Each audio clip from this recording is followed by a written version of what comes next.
সবাইকে স্বাগতম আমাদের এমসিকিউ সমাধান ক্লাসে।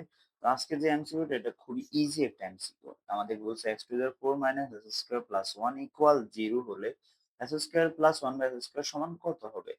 তো খেয়াল করি এখানে x টু দি পাওয়ার 4 আছে। তো আমরা যদি এটাকে করি x to the power 4 plus 1 কে এক পাশে রাখলাম s স্কয়ার কে ওই পাশে নিলে সেটা মাইনাস থেকে প্লাস হবে।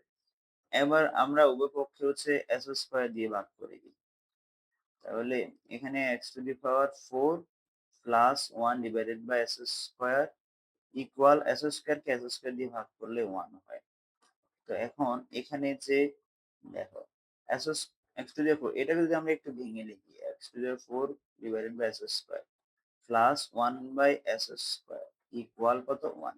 তো এখানে x x to the power 4 আছে, x আছে 4টা আর এখানে আছে x আছে 2টা। তাহলে 4টাকে 2টা দিয়ে ভাগ দিলে s square plus 1 by s square সমান সমান হচ্ছে কি 1। ইজি। যারা পারে তারা এটা দেখেই বলে দিতে পারে যে এটা আনসার কত। তো এতটুকুই রইলো। ভালো থাকো সবাই।